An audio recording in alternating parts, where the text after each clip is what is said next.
ఆమెతో చర్చించినప్పుడు సార్ ఇక్కడ నీళ్లు వర్షాల వలన ఏదైతే ఇంతకుముందు 30% డెఫిసిట్ ఉండనో నెల ఈ నెల మొత్తం నీళ్ళు కూడా రావడం జరిగింది, సర్ప్లస్ నీళ్ళు ఉన్నాయి. సో రైతులకు అందరికీ కూడా ఏదైతే ఇంతకుముందు చెప్పినామో ఇక్కడ ఈ ప్రాంత ప్రజలకు ప్యాడీ కన్నా ఎక్కువ కాటన్ చేసుకోవడము, ఆయిల్ ఫామ్ చేసుకోవడము చాలా లాభం ఉంటుంది. ఎందుకంటే ఈ ఆగస్టులో మీరు వడ్ల కోసం నాట్లు వేస్తే ఎక్కువ ప్రొడక్టివిటీ రాదు, కేవలం 10 క్వింటల్ వస్తుంది ఎకరానికి. సో రైతులు నష్టపోతారు. మళ్ళొకసారి వాళ్ళందరికీ కూడా అప్పీల్ చేస్తున్నాము, ఇది సమయం కాదు వడ్లు వేసుకోవడానికి. వడ్లు వేసుకుంటే ప్రొడక్టివిటీ రాకుంటే రైతులే వారికే ఇబ్బంది కలుగుతుంది. సో ఇది దృష్టిలో పెట్టుకోవాలని చెప్పి అగ్రికల్చర్ ఆఫీసర్కి చెప్పడం జరిగింది. వారు కూడా అన్నారు, సార్ ఫర్టిలైజర్ కొరత ఎక్కడ కూడా లేదు.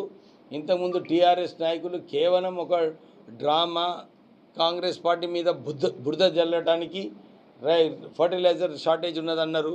మళ్ళీ మొన్న కాళేశ్వరం నీళ్ళు ఉంటేనే మాకు రైతులకు లాభం ఉంటుందన్నారు. కానీ వాళ్ళు మర్చిపోయినారు, టీఆర్ఎస్ హయాంలో 70 టీఎంసీ నీళ్ళు అప్పుడు పంపు చేసినప్పుడు పైనుంచి గ్రావిటీ తుమ్మిడిగట్ట నుంచి నీళ్ళు వచ్చినప్పుడు ఆ 70 టీఎంసీ నీళ్ళు కూడా గేట్లు ఓపెన్ చేసి వృధా కావడం జరిగింది. 3,000 కోట్ల రూపాయలు ఈ పంపింగ్ కాస్ట్, కరెంట్ ఛార్జీలు ఏదైతే ఉన్నదో అప్పుడు ప్రజలపైన భారం పట్టింది. ఇప్పుడు కూడా వాళ్ళు ఏదైతే కన్నపల్లి పంప్స్ ప్రారంభం చేయమన్నారో అది ఆ పంప్స్ ద్వారా నీళ్లు మనము పంప్ చేస్తుంటే మళ్ళీ ఈ ఏదైతే నీళ్లు పైనుంచి వచ్చినాయో గ్రావిటీ ద్వారా తుమ్మిడిగట్ట నుంచి మళ్ళీ ఇది గేట్లు ఓపెన్ చేసి వృధా చేసే పరిస్థితి ఉంటుండే. మళ్ళీ ఒక 4,000 కోట్ల రూపాయలు మళ్ళీ ప్రజలపైన భారం పడుతుంటే నేను అదే చెప్పినాను చాలా చోట్ల కూడా. ఈ టీఆర్ఎస్ నాయకులు కేటీఆర్కి అవగాహన లేదు, అని అవగాహన లేదని చెప్పి ఎవరో ఏదో చెప్తే ప్రెస్కి వచ్చి మాట్లాడుతూ ఉంటాడు. ఆయన అర్థం చేసుకోవాలి. మీ నాన్నగారు కేసీఆర్ వారు పుస్తకాలు చదివి ఈ కాళేశ్వరం కట్టండి, 1,00,000 కోట్ల రూపాయలు వృధా కావడం జరిగింది. ఇప్పుడు 4 సంవత్సరాలు అయింది. ఈ ప్రాజెక్ట్ ఏదైతే కట్టినారో 250 టన్ టీఎంసీ నీళ్లు సంవత్సరానికి పంపు చేయడానికి ఈ కాళేశ్వరం ప్రాజెక్ట్ కట్టినారు.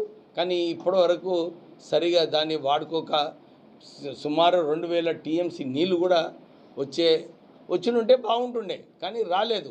అంటే 1,00,000 కోట్ల రూపాయలు ఏదైతే ప్రజలకు డబుల్ బెడ్రూమ్ ఇల్లు కట్టొచ్చో, ఈ అభివృద్ధి కార్యక్రమాలు చేయొచ్చో అవన్నీ కూడా వృధా కావడం జరిగింది.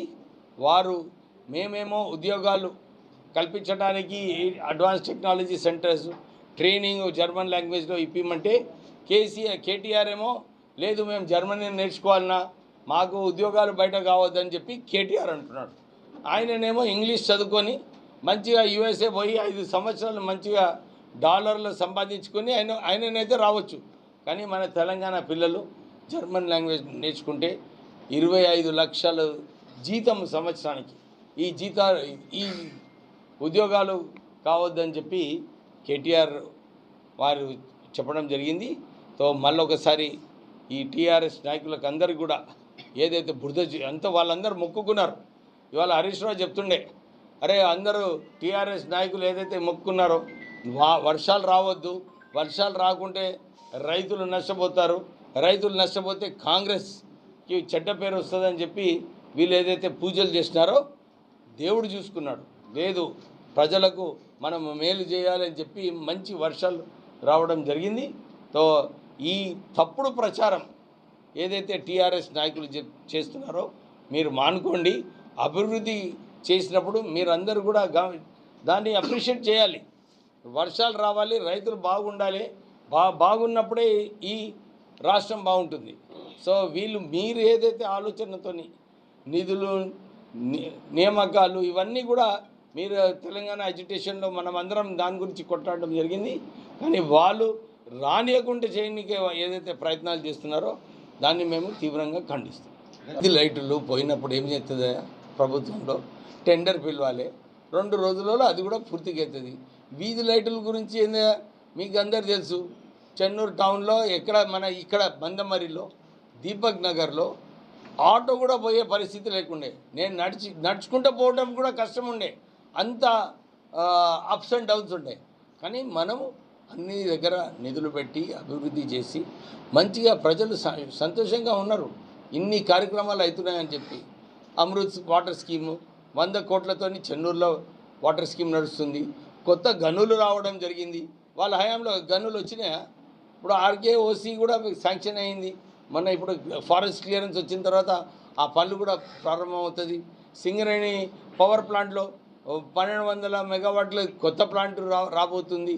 ఇవన్నీ కూడా ఆలోచించాలి. ఇక్కడ మన స్కిల్ డెవలప్మెంట్ సెంటర్ ప్రారంభించినాము. ఇప్పుడు జర్మన్ లాంగ్వేజ్ నేర్పించి సుమారు 75 మందిని జర్మనీ పోవాలని చెప్పి ఈరోజు కూడా వాళ్ళందరితో నేను మాట్లాడినప్పుడు వాళ్ళు చాలా ఉత్సాహంగా ఉన్నారు. సార్ మేము నేర్చుకొని పోతాము, మేము మంచిగా నేర్పిస్తున్నారు, ఇక్కడ మీరు మంచి ఆలోచనలతో చేసినారని చెప్పి స్పందన కూడా ప్రజలతో చాలా పాజిటివ్గా ఉంది.